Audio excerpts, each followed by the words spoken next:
اچھا، ایک بات سمجھ میں نہیں آتی کہ وہ لوگ اتنے پڑھے لکھے تھے، یہودی عالم ربی، اتنے پڑھے لکھے اور ذہین ترین کہ وہ آنے والے حالات کی پیشن گوئیاں کیا کرتے۔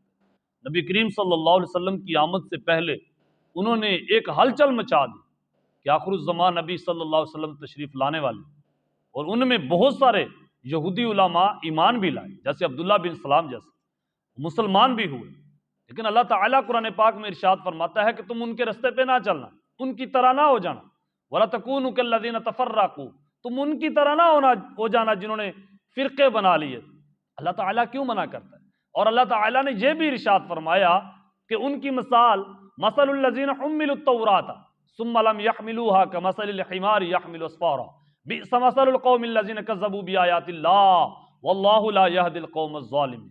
ان لوگوں کی مثال جن کو اللہ تعالیٰ نے حاملین تورات بنایا تھا، جن کو اللہ تعالیٰ نے تورات عطا فرمائی تھی، اور اتنی خوبصورت کتاب، آسمانی کتاب جن کو اللہ تعالیٰ نے عطا تو فرما دی، لیکن اللہ تعالیٰ فرماتا ہے ان کی مثال یوں ہے جیسے ایک گدھے کے اوپر کتابیں لاد دی جائیں، اور وہ گدھا کوئی عالم تو نہیں نہ بن سکتا، اس کو ان کتابوں کا سوائے بوجھ کے اور کیا حاصل ہوگا؟ وہ گدھا ہدایت والا تو نہیں بن سکتا۔ ایسے ہی یہ لوگ جو اللہ کی، ایسی ہی مثال ان کی ہے جو اللہ کی آیتوں کو جھٹلاتے ہیں، کذبوا بآیات اللہ، جو آیتوں کو جھٹلاتے ہیں، واللہ لا یہدی القوم الظالمین، بے شک اللہ تعالی ظالموں کو راہ ہدایت نہیں دیتا۔ آیتیں کیسے جھٹلاتے تھے یہ؟ اور ان کی مثال بھی ان پڑھے لکھے لوگوں کی مثال گدھے کے ساتھ اللہ تعالیٰ نے دی ہے، جیسے گدھا ہوتا ہے، پڑھے لکھے لوگ اور مثال گدھوں جیسی۔ یہ اللہ کی آیتوں کو کیسے جھٹلاتے تھے؟ وہ تو عالم تھے، وہ تو محقق تھے، اور اتنی تحقیق گہری تھی کہ آنے والے حالات کی پیشن گوئیاں کیا کرتے۔ پھر اللہ تعالیٰ نے ان کو کیوں یوں ارشاد فرما دیا کہ یہ ان کی مثال گدھے جیسی ہے؟ اس لیے کہ کہیں یہ ہمیں کہا جا رہا ہے، ہم کو یہ آیتیں پڑھ کے سنائی جا رہی ہیں، ہمارے لیے نازل کی گئی ہیں تاکہ تم ہدایت پکڑو، تم اس سے نصیحت حاصل کرو، کہیں تم ان کے رستے پہ نہ چلے جانا۔ کیا ہم ان کے رستے پہ تو نہیں؟ کیا ہم ان کے نقش قدم پہ تو نہیں؟ وہ کیسے؟ ان کو تو ایک جماعت دی گئی تھی جس کے بارے میں یعقوب علیہ السلام نے اپنے بیٹوں کو اسپیشل بٹھا کر نصیحت کی تھی، وَوَصَّىٰ بِهَا إِبْرَاهِيمُ بَنِيهِ وَيَعْقُوبُ يَا بَنِيَّ إِنَّ اللَّهَ اصْطَفَىٰ لَكُمُ الدِّينَ فَلَا تَمُوتُنَّ إِلَّا وَأَنْتُمْ مُسْلِمُونَ۔ اے میرے بیٹو، اللہ تعالیٰ نے تمہارے لیے جو دین چنا ہے وہ دین اسلام ہے، تم اس اسلام پہ ڈٹ جانا یہاں تک کہ تمہیں موت بھی آئے تو اسلام پہ ہے۔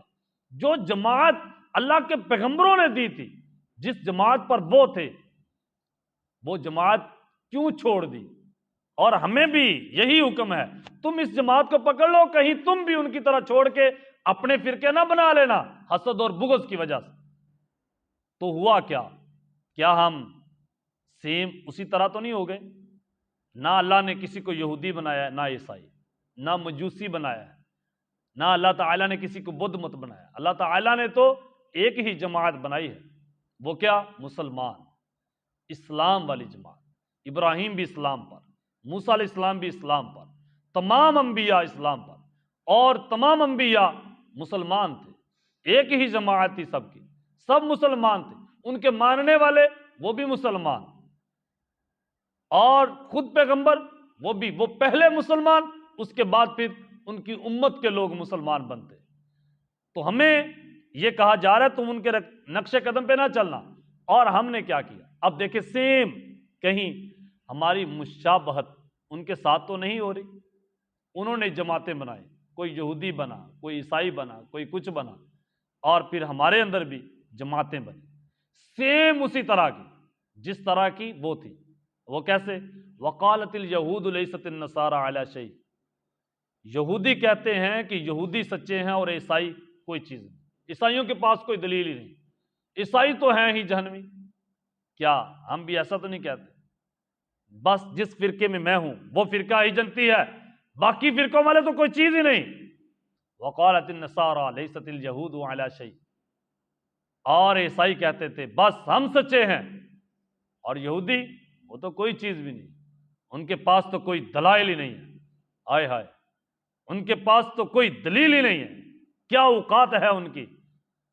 وَهُمْ يَتْلُونَ الْكِتَابَ، حالانکہ کتاب یہ دونوں ہی اللہ کی پڑھتے ہیں، اللہ کی کتاب پڑھنے والے پھر فرقوں میں۔ آپ بتائیں اگر فرقے بنے ہیں تو کیا ہم یہ آیت قرآن میں نہیں پڑھتے؟ وَاعْتَصِمُوا بِحَبْلِ اللَّهِ جَمِيعًا وَلَا تَفَرَّقُوا، کہ اللہ کی رسی کو مضبوطی سے تھام لو، کسی فرقے میں نہ پڑھو۔ کیا یہ آیت قرآن میں نہیں آتی؟ کیا یہ آیت قرآن میں نہیں آتی کہ وَلَا تَكُونُوا كَالَّذِينَ تَفَرَّقُوا وَاخْتَلَفُوا مِن بَعْدِ مَا جَاءَهُمُ الْعِلْمُ، کہ تم کہیں ان کی طرح، پچھلوں کی طرح فرقوں میں نہ پڑ جانا، اختلافات میں نہ آ جانا، اختلاف نہ کرنا علم آنے کے بعد، کھلی روشن دلائل آنے کے بعد۔ یعنی دلائل کیا؟ اللہ کا قرآن۔ کہیں اختلاف میں، اتنے گہرے اختلاف میں کہ تمہاری جماعتیں ہی علیحدہ ہو جائیں، ایسے اختلافات میں نہ پڑ جانا۔ کہیں واقعی ہم ایسے تو نہیں ہو گئے؟ کیا ہم قرآن نہیں پڑھتے؟ کیا قرآن میں یہ نہیں کہا گیا کہ اللہ نے تمہارا نام رکھا ہے ہوا سماکم المسلم، اللہ نے تمہارا نام مسلمان رکھ دیا ہے؟ کہیں یہ تو نہیں ہوا کہ ہمیں اللہ کا رکھا ہوا نام پسند ہی نہیں؟ اور میں کہتا ہوں نا، جو نام میرے لیڈر نے رکھا ہے نا، آئے ہائے، وہ نام ہے۔ میں نے مسجد کے اوپر وہ نام لکھوا دیا جو آج کے کسی آدمی نے رکھا ہے، جو آج کسی آدمی نے رکھا ہے، جو کسی بندے نے رکھا ہے وہ نام رکھ دیا، جو کسی شخص نے رکھا ہے وہ نام رکھا ہے، اور جو اللہ نے پسند کیا ہے نہ، وہ نہیں۔ دیکھو مسلمان بس وہی ہے، قرآن کا تابعدار وہی ہے جو وہ پسند کرے جو اللہ نے پسند کیا ہے۔ جو اللہ نے دین پسند کر لیا وہی دین پسند۔ اللہ نے کون سا دین پسند کیا؟ اسلام۔ اسلام کو ماننے والے کون ہوئے؟ مسلمان۔ بس اس سے علیحدہ جو بھی تفرقے بنتے گئے، جو جماعتیں بنتی گئیں نئے ناموں کے ساتھ، وہ سب دین سے باہر بنتی گئیں۔ دین کے اندر کوئی جماعت بننے کی گنجائش بالکل نہیں ہے۔ ایک ہو مسلم حرم کی پاسبانی کے لیے، نیل کے ساحل سے لے کر تاب خاک کاشغر۔